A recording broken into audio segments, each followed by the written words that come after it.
All right, what's going on? Welcome back to another episode of Look Mum, I'm hustling. And we've definitely been hustling. I know I've been hustling. You definitely have. That high five kind of hurt my hands. The I was high like, 10 hurt, the high 10 hurt your hands. Yeah, I was like, kind of hurt my hands, but it's fine. I'll take it easy on you. Yeah. With the hand slappage and with the episode. We have a lot, but we also don't have a lot to cover. I feel like we have a lot. We've done a lot this week anyway, but like it's one of those ones like it's like classic, like, you know, when you give a high five and it's not that good like slapping noise, it's so you have to hard try to again. coordinate that, yeah. But then you always try again. You're like, that wasn't good enough. It's always that split second after you're like, does that guy feel like it was as inadequate as I felt it was? Like it didn't connect quite as much as I wanted to. That's so good. You have to have that good cupping noise, you know? Or even like the gangster handshakes. Like, I don't know, like I feel awkward every time I try and do like it's not really a high five. It's like just like a bro handshake. You know, like the hardcore like handshake thing. Yeah. I've never really done it. I know. I just friends to do it, I guess.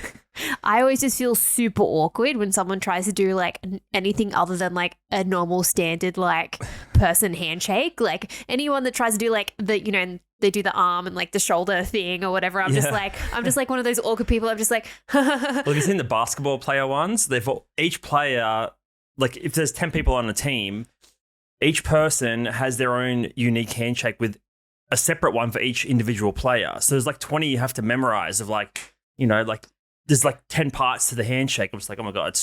But they have to memorize all the certain plays and the configurations and positions of their team. So like a handshake's probably not that hard to remember. Wow, our social media algorithm is really different because I've seen a version of that, but it's like with school teachers and kindergarten kids. I've seen a couple of those as well. That's why like just knuckles is easier because you don't have to align the fingers. It's just knuckles. You've got grooves to fall into almost. It is the easiest one, most adaptable one. If you want to do an explosion at the end, go for it. If you want to do like the up and down. Not necessary, but it adds a bit of pizzazz. It's very 2000s. Yeah. Is it 2000s? Is very 2000s explosion. Yeah. I like the old, I don't know if you used to watch it, Rocket Power, the wiggity, wiggity, wiggity. No. So you just do your fingers like this. Yeah. And you just go wiggity, wiggity, wiggity. Feels very like Wayne's World-esque or something. It's kind of like that, yeah. Bit silly. Yeah. All right, what have you been up to this week? Well, we've been hustling, but I guess it's more hustling, not in terms of work, but I guess we talked about it the other day. It's like, well, not to the podcast listeners. Thank you for listening to or watching the podcast. Yes. More hustling from like a bird's eye view, I guess, rather than in the trenches, in the dirt, doing the work. Like brainstorm hustling, I guess. More of working just on kind the business, as they do say, not in the actual business, doing the actual work, but, you know, game planning and brainstorming and thinking outside the box and just taking a step back from the actual work. And, I guess bird's eye view is kind of a more simple way of considering it as opposed to being on the ground itself. Yeah. No, like, and it sort of makes sense, right? Because like we get, as human beings, we sort of like things are going well or they're going smooth. You sort of get complacent and just sort of go with the flow and sort of don't want to like rock the boat with like fear of, I don't know, something going wrong or you have like a terrible week or whatever it is. But I'm finding, especially after this week, we talked about just having a look at the business side of things and seeing how we can make it like a little bit faster, share like the hours workload a little bit more, stuff around like content, stuff around like home and like relationship and improving that sort of like, we've had actually discussions about all areas like business, social media or branding, and also like our personal lives and making sure that we're spending enough time with each other to fill our relationship cup, but also making sure that we're spending enough time apart to fill our own personal cups as well. I think it's trying to rein it back in a little bit because some things, like you said, it's not really complacent in my eyes. It's just the ship's veering a little off course, not in terms of it's going in the wrong direction, but it was heading in one direction. But over time, the winds can change a little bit and it just moves you a little bit off course. Not to say you're going in the wrong direction or anything like that, but it's just assessing, you know, getting the compass out and being like, is this the right direction? Are we veering off a tiny bit? Let's just realign and redirect where we're headed, or just assess, like, is this direction slightly off where we want to be? And then what can we do to course correct the ship? If you're into ships and sailing and the high seas, then that's probably a good metaphor or analogy, I guess. I think it works. It does. Maybe because we're watching like One Piece earlier this week, so we're sort of thinking about. Not into that show. It was a bit weird. I don't know. I think you have to be into the anime. I think. Yeah, I was never. There's probably a huge conversation on Reddit and things like that about people that are love the TV show but not into the anime, kind of like bandwagon posers Yeah. that are watching it just because it's on Netflix as opposed to the anime. It seemed like a cool idea, but I don't have time to watch that entire season. But it was cool, like the visuals, how you can imagine, or you've seen still images of the cartoon or the anime, and probably get roasted for calling it a cartoon, how it got translated into like live action and CGI. Like, it's pretty crazy because it doesn't always translate that well. I know, like, I think Death Note had one that wasn't particularly well received, and there was another one I'm failing to recall right now. But that was kind of cool, off topic. But yes, the High Seas relevancy is in One Piece. But good but connection.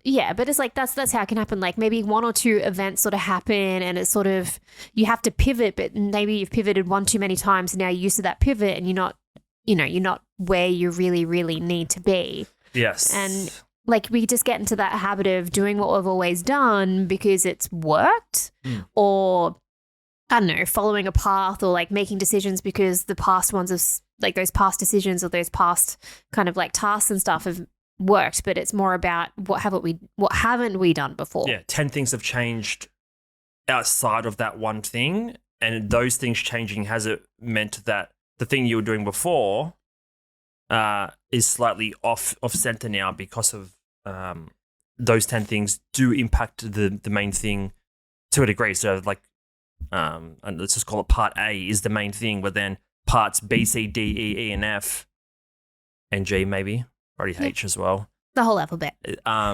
If those things change a little bit, then the A column can pivot a little bit more than what you had realized potentially. Yeah. I think it's important. This kind of comes back to, I guess, if you had a mission statement. We've tried having mission statements for this podcast and a few other projects before, and I feel like they can be helpful, but it really depends. Like having a mission statement of this is the purpose of doing this thing, it kind of keeps you on track. But there's sometimes you don't really like. It feels like you don't need one until it's at a certain point of seriousness, if that makes sense. Otherwise, you're just having a mission statement which is confining the potential thing to grow, whether it's business or a podcast or a goal that you want to do exercise-wise. Having some sort of mission statement on paper or online, it's a good idea. It's, everyone successful that you see online or TV or whatever has probably had a mission statement that allowed them to get there. But at the early stages, it doesn't hold a lot of weight because you're still trying to figure things out too much. And it's almost like, do you really want to be like making a new mission statement every 2 months while you're trying to figure it out? Because you can't really have the perfect mission statement from day zero. So it's kind of like, if we had a mission statement, we might not have to veer back on course. But then if you have one, it's kind of constricting at the same time. No, I agree with that, because as you're growing and as you're evolving and doing, whether it is growing a business or growing a brand or things like that, while you're figuring things out, you need to be able to have the flexibility to change directions. Or, when the wind sails change, you need to be able to... Subtleties come in. Yeah. You need to be able to change. And we've talked about like pivoting and stuff. So, when it's like that saying, like when one door closes, another one opens, right? So like if you have, you spend all that time planning, making a purpose statement, making a mission statement, and you go in that one direction, but 3 months later, you're like, oh, actually, after trying a couple of these things, I've realized this is what I want to do, or this is what I like. It's not really aligned with my mission statement. What should I do? Kind of thing. So it's more about giving yourself the permission or the freedom to be able to try a few different things and not just be, I guess, like, I was going to say like not structured in, but like being like attached so much to what it is that you're, meant to be doing. It all ties into that classic thing, like what is your purpose? And sometimes that's really hard to answer, because it can change. But like what we're finding a lot lately, and especially sort of after this, I don't know, brainstorming, sort of just that open discussion we're having, is ultimately, do you love it? Do you have passion for it? Do you have fun? And yeah, like that's, especially when it comes to the, not really so much businesses has a little bit more of, I guess, a logical sort of sense to it. But when it comes to branding, the relationship, all that kind of thing, filling your cup mentally, physically, I think that's the better, like something we hadn't really used in terms of terminology. And I like it a lot because it makes a lot of sense, and I think it's actually it's in something I'm reading at the moment. It's the fill your cup. Like, is it filling your cup?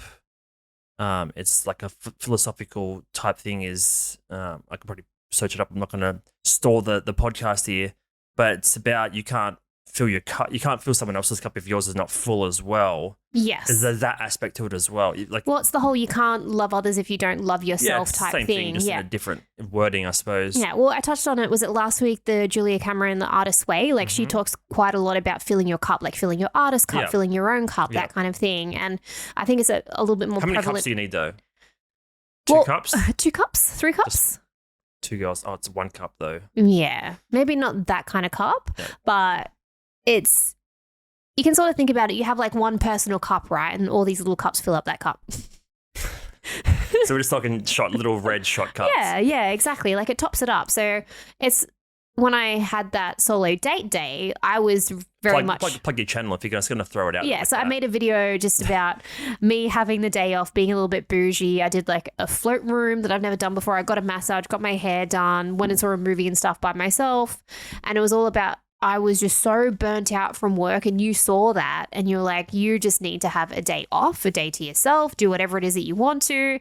And I sort of like, I hadn't even filmed in ages either. And I just had that anxiety and stuff around it. So it was almost like 2 birds sort of scenario. Like, why don't you just film, just document the day and have a day for yourself? And I did that. And I felt...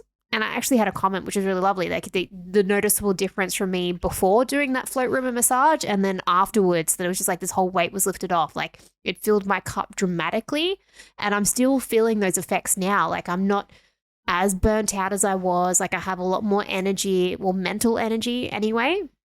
And it's just about doing those little things or realizing that you're empty and you need to be able to fill it up. Because if you're running on empty, you're going to break down. Yeah, I think an important key to think about here, if this is like a new concept to you, and I think it's not really necessarily a new concept, like people know they need to do something to reinvigorate themselves, have some free time, get some energy back. It's just fill your cup is a different terminology, but it's, I guess, it's like a visual thing that you can kind of think about. Yeah. It really comes down to like the self-awareness game of knowing how depleted your cup is, like how close to empty you are, and also what will actually fill your cup up. Because sometimes you don't know. Is it, like you said, is it going and having a pamper day? Is it going outside for a hike? Is it hanging out with friends? Is it being alone? Like, you got to know what makes you tick in order to fill your cup up. So sometimes you just got to do a bunch of things. Like, if we probably do know deep down what the type of things that we want to do are that fill our cup. You get like a craving for it, right? Well, this is what I'm about to say as well. You got to make sure it's not something that's detrimental to your health or your longevity. Getting pizza and ice cream could be a good idea, and it might fill your cup, but it's a short-term thing. Is the fill your cup linked to like some dopamine reward that is not lasting? Like, that could be a problem as well. 100%. And that's something to be super conscious of that short-term, long-term effect of it. So like you said, food or, you know, having a drink or getting drunk or whatever, going out for a party and losing sleep and all that kind of stuff. Yes, it feels great in the moment, but the next day it hasn't made any difference to it whatsoever. Like, it's very much short-lived. Like, you're filling the cup, but then it's like so humid that the water's evaporating out. Exactly. Or it's just a drop compared to something else that can be quite substantial. And it's something to be very, very conscious of. But like that self-awareness piece that you're talking about before, and you've asked me, which is actually kind of cool, is like, how do you feel out of 10? Like, it's one of like, am I a 6 today? Am I an 8 today? Am I a 5 today? Am I feeling like a 4 today? It's sort of like knowing where you are on your like emotional energy spectrum, and then just being really self-aware with that and checking in, because if you're at a 4 or a 5, that's going to affect the people around you as well. It's going to affect the environment. It's going to affect how you see things, because I know when I'm on that lower side, I can be quite short. I can be quite cranky. Like, I don't really want too much social interaction. All I feel like doing is, you know, just reading for like 2 hours so I can just escape in a way. But if I'm feeling like a 7, an 8 or a 9, like, I'm ready to go. I've got energy. I'm ready to do some extra work. Like, I'm, you know, more talkative. Yeah, it's just being that self-aware to feel like, to know where you are on that.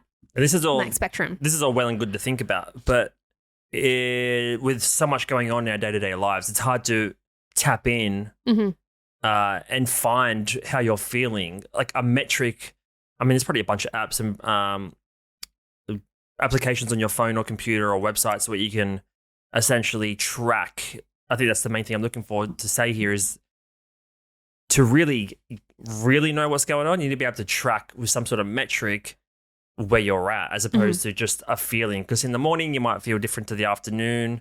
So if you can somehow track, I gave you the example of just, I don't know, a scale of 0 to 10, where are you at? And then if you can chart that over days or weeks, you probably start to notice patterns. It's not something I've done, but I'm sure I've read about it somewhere at some point. But there's two ways to go about it. Just go on how you're feeling. Oh, I feel like I'm kind of low today, as opposed to, oh, it's clear since Monday, it's now Friday, I've been on a decline. Every day I'm dropping down 111. I definitely need time this weekend. So if you don't have a ton of self-awareness and knowledge about how you work or how you think or how you're tracking throughout your day or week or life or whatever it is, having some sort of metric, I mean, it might just be the scientist inside me that wants to be able to track and visualize the data. Yeah. That could be a good option as well. This ties in nicely to an article I found to bring up tonight. Or today. Okay. Tonight? It's a nightly episode. It is. So, it's a nightly one. This is from calendar.com.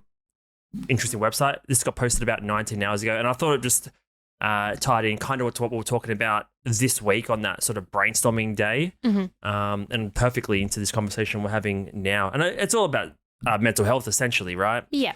Yeah, the big conversation we're having, not only was it having our solo time, but also having time together, but also scheduling that time and having intention within that time as well. Yes, which I don't think is necessary. If you're listening to this podcast, obviously leave a rating and review. That would be amazing. We don't really beg for them too much, but I would appreciate it. Drop a like and a comment on the YouTube. But yeah, because we're trying to do so many things, it's important for us to schedule time in together as opposed to just winging it and thinking, oh, this night we might hang out or we might not, depending on how we're tracking. It's kind of going to be cut and dry when we're doing things because we want to achieve so much and do so much hustling. Yes. It's kind of important for us. And not every relationship is like this. There's probably quite a small percentage of couples that are in the weeds together trying to do things entrepreneurial or business-wise together and then separately as well. I imagine most people sort of have their own jobs. And their own interests and aren't really intertwined as much as we are. So I guess that's a benefit to you if you're listening and you're in the same sort of position. We're just sharing our experience because I think it's quite unique. Not every couple is like this. No. Not saying that there's no one like this, but mostly people in like our circles tend to have two separate jobs, two separate responsibilities, and only really like come together socially, not really like for business and things like that. Yeah. Yeah. So just I guess if you like that dynamic and it's something that you and your partner find yourselves in, obviously share it with them and you can join in the conversation and stuff along with us and our journey through the hustling universe. Yes. Trying to navigate the oceans. This sounds nice callback. I like it. All right, this is from calendar.com. I guess it's just a website about productivity and things like that.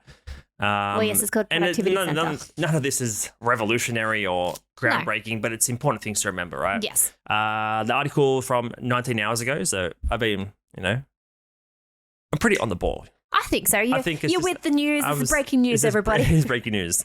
Scheduling time on your calendar to disconnect from work. So I'm not going to read through the whole thing. Just some important things that we've already touched on already and stuff that we brought up on the, our brainstorming day the other day, which probably took far too long, to be honest, but we got there. It's from the article, if you're working a 40-hour week, that's nearly a quarter of your time spent just working. It's a significant portion of your life. It's not typically our first choice of activity each day, that is work. So we really want to pursue hobbies, entertainment, and time with family, and they generally take a back seat. So a couple of quick tips for you. And again, you probably already know this, but think about how you can work it into your calendar. I guess that's why this is on calendar.com, Yes. because you can think about it and like the idea and have conversations about it. But unless it's You're actually locked doing in it. somewhere, Yeah. it's hard to, I guess, just put your tools down and say, okay, it's time to do this thing now. Yes. And this is a very like current conversation because a lot of people are, I want to be doing this. I think I should be doing this. And it's just talking and brainstorming and thinking and stuff about it, but there's no action set behind it. Mhm. So if you're struggling with the action, sort of step one after thinking about it is scheduling and making time for it. Deliberate rest. I think it's in the, is it Make Time book? I can't remember which book Yeah, it like is. deliberate practice or deliberate rest. Yeah. It's not wishful thinking that you're going to have time to chill and fill your cup in Yeah. essence. It's about But yes, make time. Yeah, definitely it's in make time. So yeah. it's about actually cutting it in and Mhm.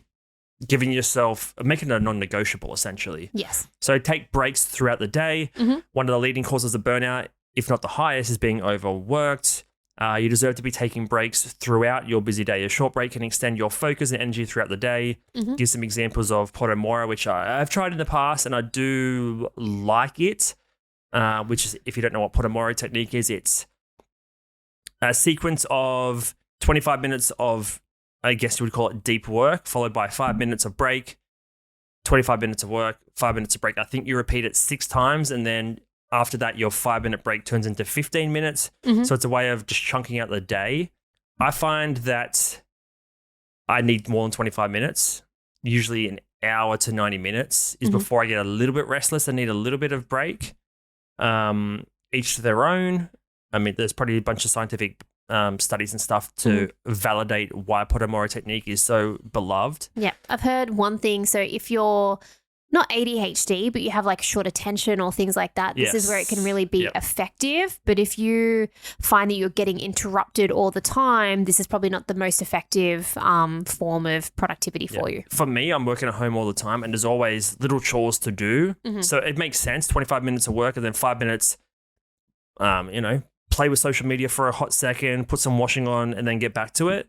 But for me, the 25 minutes is not long enough for me to get into a bit of a rhythm. So Same. Yeah. that's one option. Take breaks throughout the day. It's up to you what kind of strategy you want to implement, but more than one, less than 10 is probably is probably what you want to aim for. It also says front load your week. So basically push all of the heavy lifting tasks or the harder tasks to the front of the week so you don't get that, I guess, hump day mentality on the back half of the week and you kind of get sluggish and slow, then everything slows down. I really like this one because we have a saying between us is like we're fighting for the weekend, like fighting for our day off. So, I mean, it doesn't always happen, but in an ideal world, Monday, Tuesday, Wednesday, Thursday, we are trying to do as much as we can. So then when it comes to, because Friday, Saturdays is like our weekend, when it comes to that time, then we've got more, I guess, more time up our sleeves, less kind of like stress, like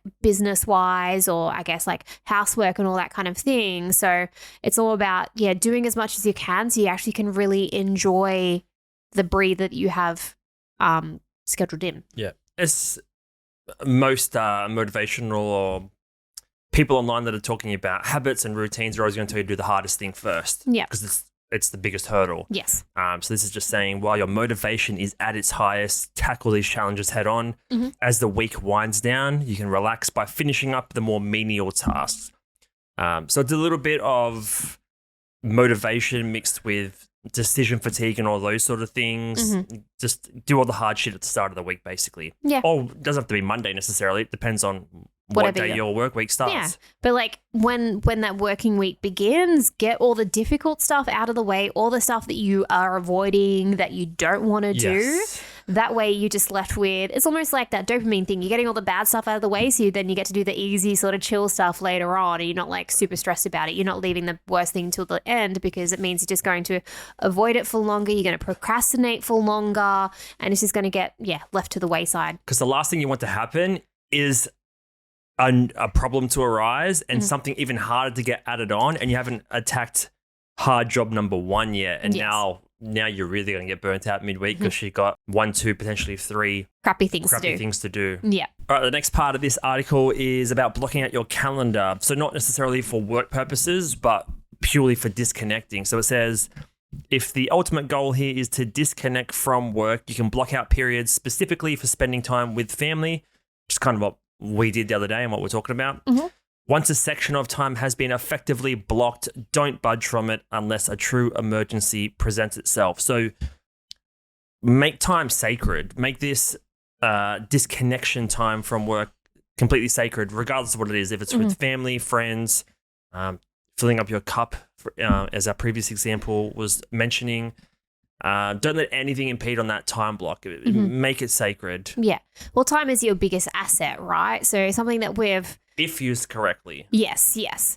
And something that we've been doing for a while now is date nights. We have that scheduled in. Sometimes we'll have a date day, but most of the time it ends up being night. And we've sort of like let it bleed out a little bit, but most of the time it starts at like that 6:30 Friday nights. Like that's it. Like we've, put our work down for the day, starting to sit down and have dinner, and then but then we're sort of like, what do we watch? What do we do? So we had it scheduled in, but it was sort of, we're wasting time trying to pick a movie or just trying to figure it out. And sometimes we'll just sit there and just watch something that we're both not really interested in.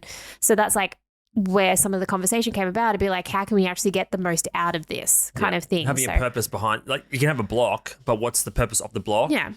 And how do you said time is your biggest asset. How do you make sure time within that block isn't wasted? Because if you've gone to the effort of blocking out 4 hours once a week for yourself or for your partner or whatever, but you spend an hour fucking around, then it's kind of pointless having that block initially, because you're not treating it like sacred, hallowed ground, basically. Yeah, you might as well just work for another hour or something like that. Yeah.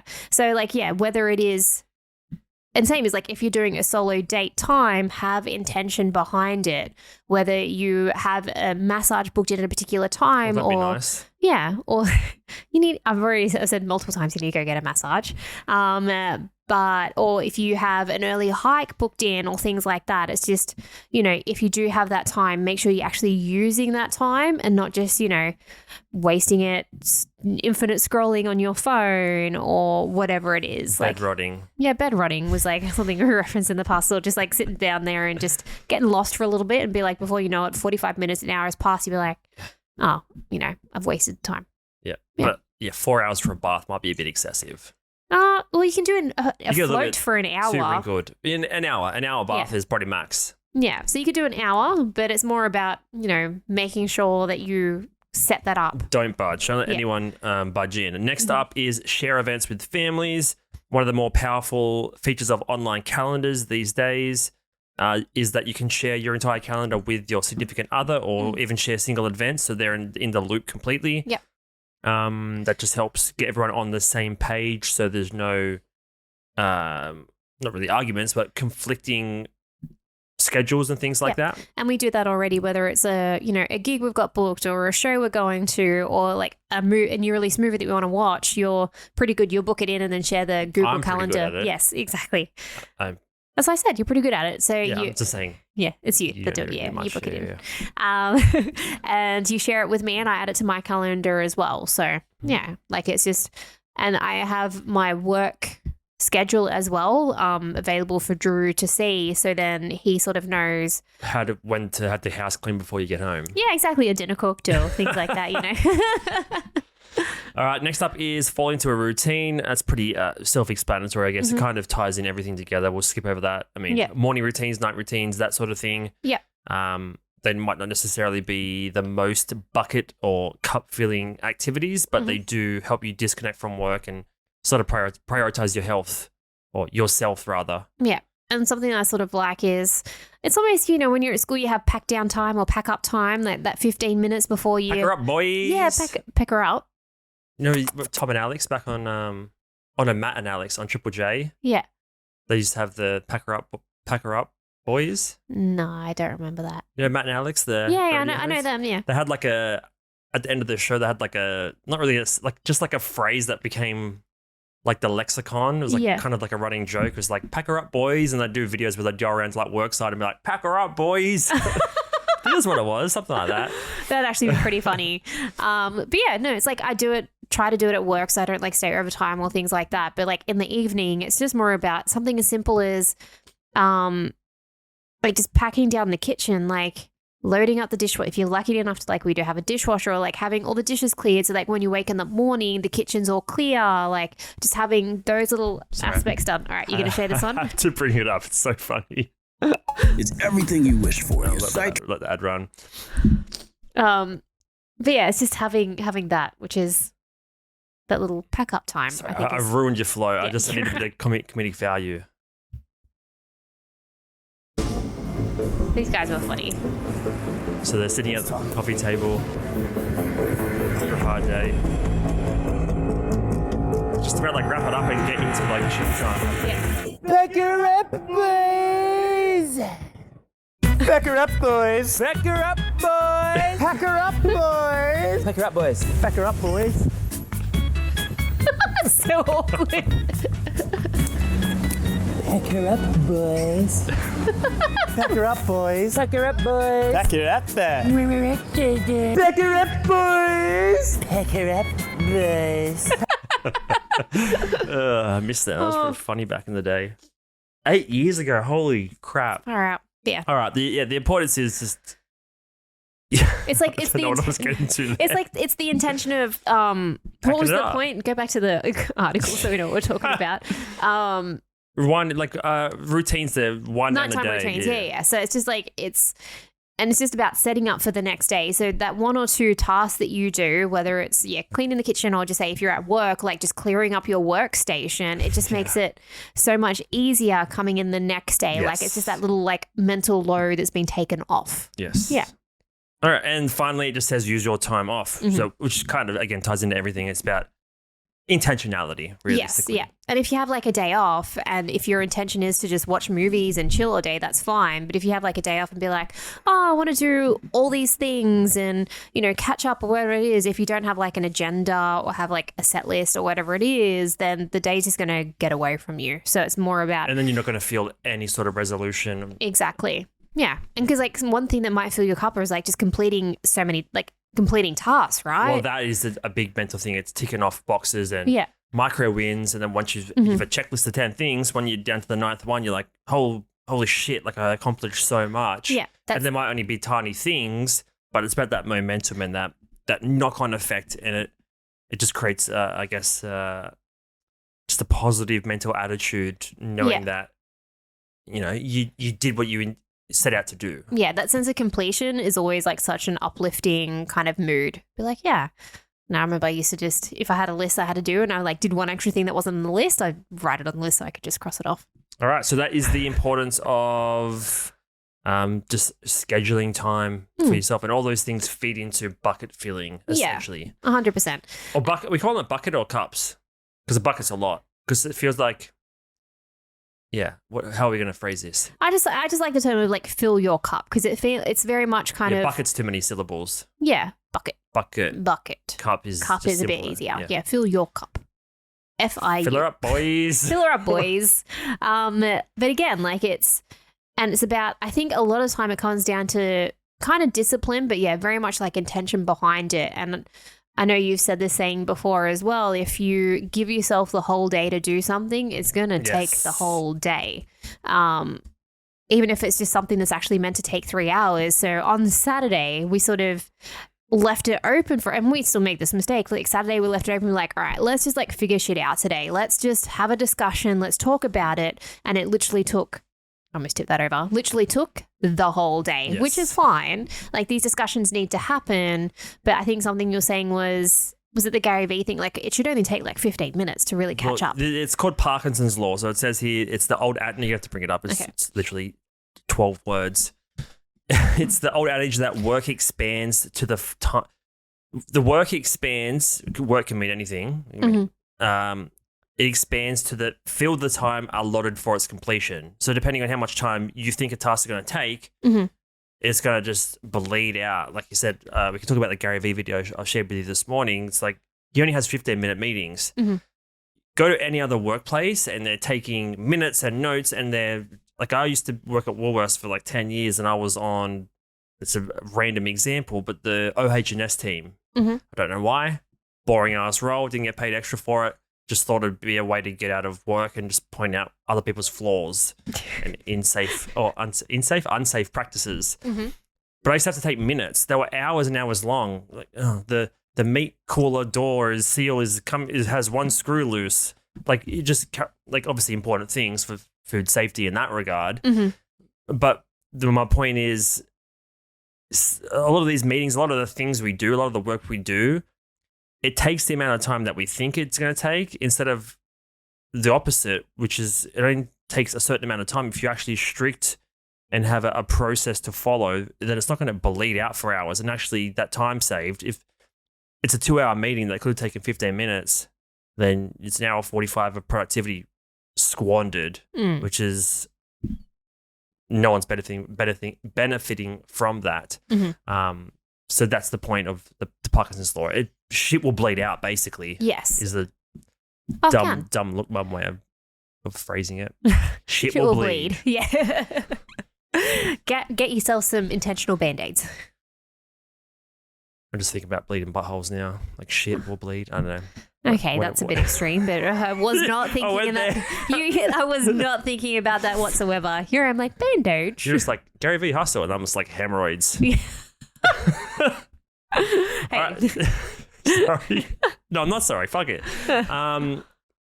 Any thoughts on so I shared with you like that Gary V video. So he recently did that little Australian run of a few, I guess like a conference, but also they're mostly Q&As. Really, all he's doing is trying to get content. Yes. But he's getting paid to be a speaker and then just stripping it for content for his own purposes, which it's a great strategy to have. Yeah. But I thought I'd share with you the ones that I liked from this morning to see if anything resonated, because it kind of a lot of it ties into the stuff we're talking about the other day on our, I guess, cup filling, ways to fill cup day. Yeah, sure. We call it brainstorming day. Yeah. So there's two that you showed me. There was one which I finished. The other one I'm sort of like halfway through. And it's just something, maybe because it's with an Australian audience, it just kind of resonated a little bit more. I think maybe it's the people, because they're a lot of them. If you know, I don't know all of them, but a lot of the time, people that are talking to him in these settings are people that are paying for like the 5Ds mentorship seminars, which is probably like a couple $100,000 to get access to him. I'm not sure how this worked, or if they're VFriends holders or whatever. Yeah, there's a couple of them, or a lot of them are just young influencers our age, and they kind of do like YouTube prank channels. Yeah, there's a guy called Shami that's been doing YouTube pranks for years and years, or even before YouTube, like when Facebook videos were like popping like 10 years ago. And they just do those pranks where it's like, you know, getting the girlfriend to do weird things, or just doing weird things at the job site and that sort of thing. Kind of like what like unemployed, uninspired unemployed. I think it's inspired unemployed, isn't it? Isn't it uninspired unemployed? It's not both. No, they're inspired unemployed. Yeah, it's kind of like just the sketch prank type stuff. Yes. Like they're the type of people that were in that meeting with him asking questions. So it's a little bit more relatable. Not that we do pranks, but they're not mega millionaire successful business people that want to go from 5 million to 50 million. They're just people that are making a couple 100,000.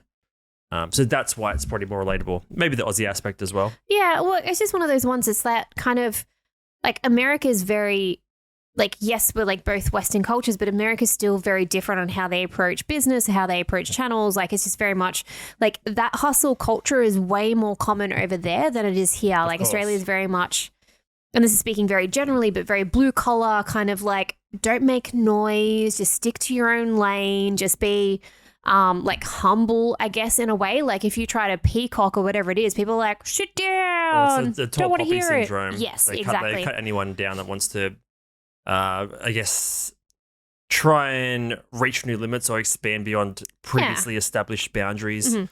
Unless if you can clearly show that you've worked hard to get there, then people kind of like respect that or whatever it is. But like, yeah, it's just one of those ones where it's kind of like the approach is quite different here in Australia because there's a lot of that fear sort of behind it. So a lot of the conversation was kind of like, just do it. Why don't you do it? Sort of thing. What was the couple? Let me bring up the notes that I sort of sent you when I listened to it.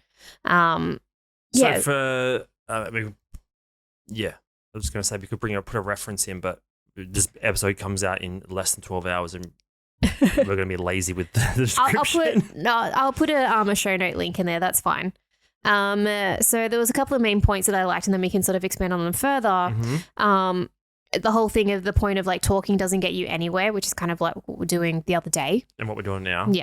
The point about failure in the micro, not the macro, which is really interesting. So expand that, but don't just skim over it because it makes sense to you in that one line, but expand what some people that are just listening and hearing that sentence for the first time might be able to take away from it. I think everybody knows, like, you can, that first point that I made of just stop talking and start doing, it's being like, you can talk, you can brainstorm, you can plan as much as you want to, but if you're not actually doing the activity, if you're not actually doing action, then it's not going to get you anywhere in the long run. Like, you're not going to move forward, you're not going to succeed, you're not going to fail, you're not going to do nothing because all you're doing is talking about it. Yes, which ties into, I shared with you that blog post by Dan Mace. So for those that don't know, Dan Mace is a YouTuber, videographer, filmmaker, kind of documentarian, kind of an understudy or a friend to Casey Neistat from South Africa. Mm-hmm. Makes really good videos, and he just started a blog last week.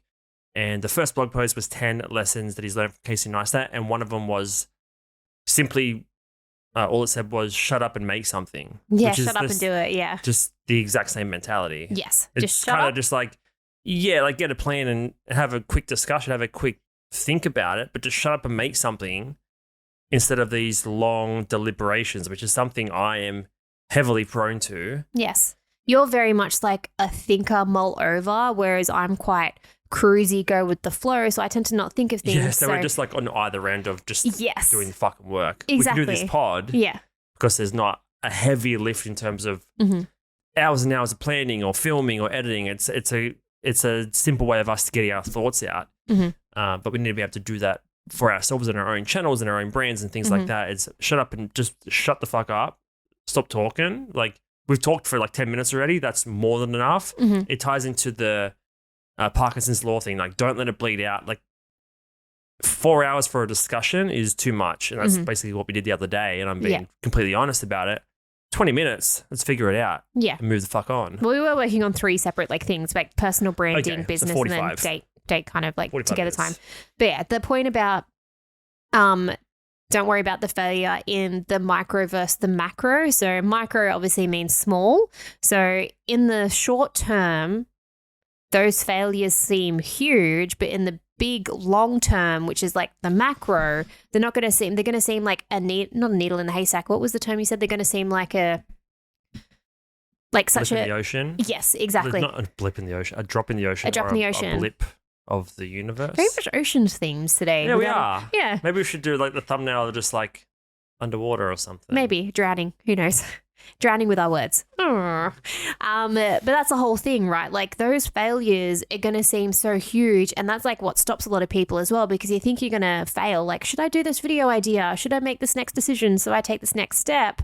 But 5 years, 10 years, 20 years down the track, it's not going to matter really, to be honest. Like, if you just say content creation wise, like if you like, is this going to be a good video? Are people going to like it? Am I going to enjoy like making it? Or whatever it is, like, that doesn't matter. It's just about getting it out there and doing it and getting the reps and just taking action, because you're going to make 100 more of these. And I think that's another thing that sort of ties into it. Like, you shouldn't be making it with the intention of, or with the outlook of like, will people like this? You should be making it because you want to make it, because you're into the idea, because you're passionate, because you love it. Because if you're just doing it and like, if you're not doing it because you think, will people even like this? Or if you're doing it because, people are going to love this and you don't love it, then what's the point? Yes. Yeah. Sorry, that was a very big, long-winded. I'm trying to think what to add on.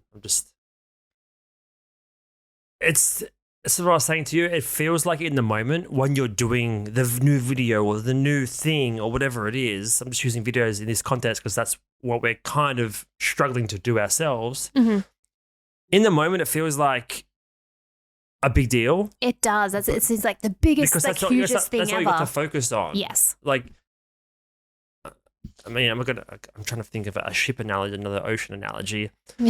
But you don't know the storm that's coming. You don't know the storm you're dealing with right now. And the storm you're dealing with now will pass. And let's say now it's September. The storm that you dealt with in March is long forgotten about. Oh, 100%. Your crew's forgotten about it. You're forgotten about it. You're focused on getting through this storm. Mm-hmm. So it feels like the biggest thing ever, the biggest hurdle ever when you're in the, not a hurdle. I'm not saying making videos is a hurdle, but it's what all your attention is focused on. It's laser focused on this thing. Yeah. So it seems like it's like everything to you at that moment. but it's Everything gonna, matters at this point. It's going to just wash by. Yeah. And it's going to mean something, but it's not going to be important because there's more important things to come anyway. Yes. But it's about, I guess, taking the pressure and expectation off everything happening in the moment and just, like you said, doing what you want to do, doing what you love, because it's going to turn from a macro now to a micro later. But then, macro now, macro later. well, yeah, sorry. Yeah. But there's going to be a string of those things, so it's kind of hard to like visualize, but it's essentially the same thing. One of the other Gary Vee videos, don't know if you've seen it yet or not.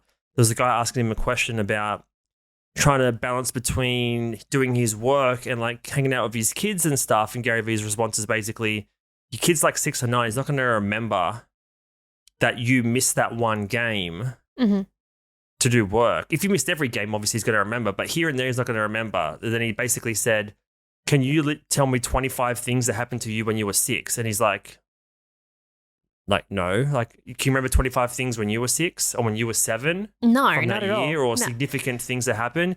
Maybe 2 or 3. I can't remember 16 things that happened in 2018. Yeah, it's not until you see like a photo be like, oh, I remember that. Which is kind of where it's confusing as well, because if you're documenting and making content and stuff, then there's actual evidence documented online to go back and look at. But if you're not doing anything, there's no evidence of that anyway. Yeah. It's kind of a weird thing to think about, but it's basically don't overvalue things. I don't know if that's the right way to think about it, but it's basically, it's just thinking more long term and not Yes. stressing now, and knowing that there's just a bigger thing at play. Is a bigger library you're building if you're making YouTube videos, or there's just more context to view this moment in rather than just today. Yeah, no, 100%. It's going to be, if you're planning on doing this long term, if you're in it for the long haul, then that one video that you're doing today is not going to seem huge when you're looking back at it in 5 years' time. Like, would you rather just look back and be like, man, I'm glad I was making stuff back then, Yeah. rather than being like, oh, like I wasn't, like, just not making anything at all. Like, it's the whole ties into that inaction thing. So what was episode 10 to 20 of this podcast about? We had this discussion, like, we talked about this, I think, off the pod, and I was just like, I have no idea. I can't even remember. Well, they felt like a big deal. Are you ready? We've got to get going. We've got to make sure this is right. This topic's right. Are you ready to go? Like, is everything set up? It's just like, make sure it's all, but do 50 more, it's not going to matter. No. If you do 0 more, then it matters, because it's the same thing as like, you're only good as your last You're only What's good the- as your last. bat or something like that. Yeah, yeah. So you're only as good as your last rep. Yeah. Basically, yeah. Yeah. And if you don't do any more reps, then it's like that's the last thing to be judged on. Yes. But if you've done 100 in a row, Mhm. then the 100th one that you've done is your last one, but you've also done 100 before that. So by the 100th one, you've actually good at something. Yeah. Kind of a weird thing to think about, especially if you're not like super motivated or making things or in that kind of mindset. But it's just important to, again, get a bird's eye view of things. Yes. Just reviewing it and just not letting it be as is, and like checking in on yourself and being, am I not doing this? Do I have inaction due to just that fear of being judged, just that fear of failing? The whole thing is just insecurity. And Yeah. we all have it to different degrees. Very few people just go through life with zero insecurities. And that's just what it comes down to, insecurity. And a we lot of have it, you times- have it, I have it. Yeah. The listener right now has it. Yeah, and whether it's, Gary Vee or a self-help person or old mate Rick Robbins, whatever his name is. Rick, how dare you? What's you his read name? his book and it was like 40 hours. Rick Rubin. Anthony Robbins, sorry. Not Rick Rubin, Anthony You're Robbins. mashing two guys I know, together. I was mashing two dudes, like inspirational stuff. It's more about just jumping in, feet first, head first, just jumping in. Well, it depends what you're trying to say. Yeah, Feet like- first is like, you don't know how to dive, but if you prepare, if you're diving in like this, then it's like you know how to dive. Anyway, just jumping in. Just like Cannonball. yeah, cannonballing in and just Making a big splash. making a big splash in the ocean. Off the plank. Yeah, off the plank. But it's just about taking action. So it's just about doing the work, taking action, making sure that you're not just thinking about it, just talking about it. It's just go out there and do it. Don't stress in the micro. Don't stress in real time. Don't stress in the present. Like, it's very important to be present, but don't stress about it because, again, in 5 years, 10 years time, I'd rather look back knowing that, yes, I might have been stressing then, but it was more important of actually getting it done and doing the work than not at all. All right. Well, we'll be back next week to discuss more trials and tribulations of the Look My Mum Hustling Show and our personal lives. Everything hustling related. Yes. For episode 84 next week. Yes. Thank you for listening. Thank you for watching, and we'll see you in the next one. Oh, such a formal outro. I love it. Bye, everybody. Bye.